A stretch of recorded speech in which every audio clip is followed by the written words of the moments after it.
This is take 3 of recording this video. The first video that I recorded of this was terrible. It was terrible. I do not even want to see it. The second one was just right before this one, and my phone died, and so the video didn't save. Here we are, take 3. We're doing this again. This is how to detach from people and situations. Disclaimer before we start any of this, I want to explain what I mean when I say detaching from people and situations, because there's healthy detachment and there's unhealthy detachment. And there's a big difference between the two. With unhealthy detachment, that's like borderline psychotic or sociopathic, where you just are cold and you do not care about anything or anyone, and you're just detached from everything. That is not what I mean. When I say healthy detachment, I mean caring about the right things, but also not caring about the wrong things, or the things that are not benefiting you, or the things that can't change, or that you won't be able to change. I have a piece of paper right here with all my notes. So the first one, it's human to care, but don't care so much that you start to lose yourself. As human beings, we are wired to care. We're wired to care about ourselves, about other people, about people in our in-group.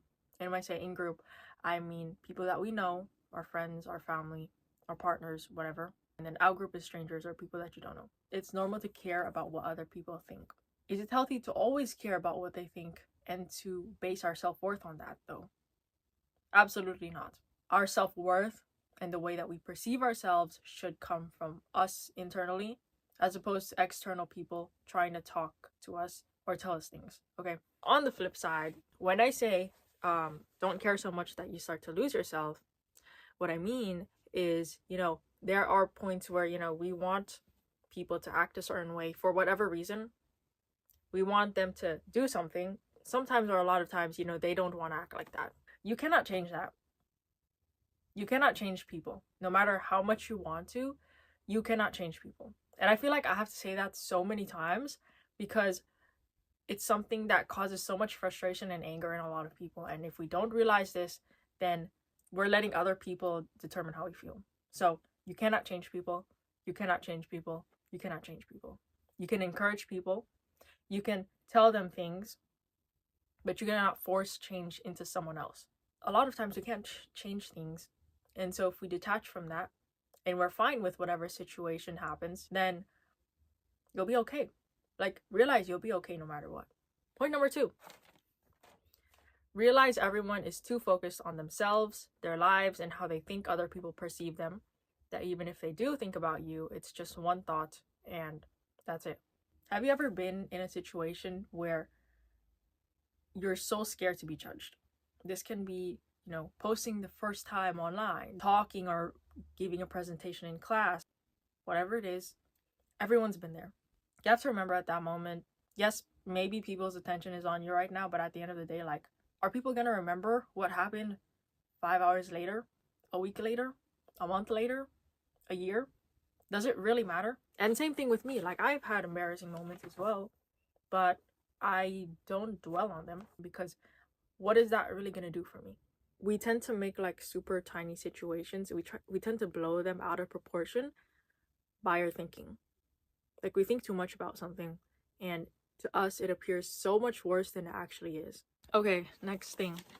Why let someone's judgment about you affect how you live your life?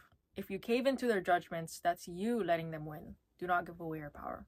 If you let someone's thoughts or someone's judgments determine how you feel and what you do, you're giving up your control to them. Because if they say something, you're going to do something as a result. You're going to do what they want you to do. And so you're basically giving up your free will at that point. Maybe you're doing it unconsciously, but you still are. This also ties into the next talking point, which is you have free will.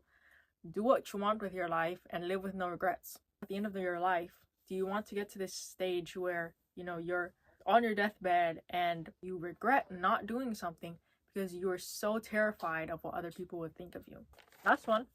Ask yourself, why are you so attached to a person or situation that isn't even benefiting you?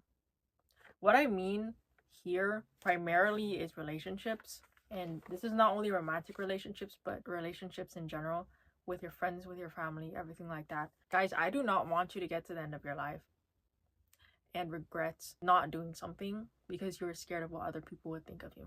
That is a real fear that I had last year and 2 years ago.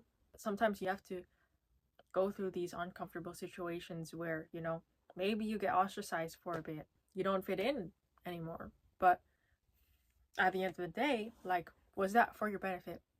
Yes, because now you're not trapped in a situation that you don't want to be trapped in. You're not studying something that you don't want to study, or you're not in a job that you don't want to be in. So just remember that.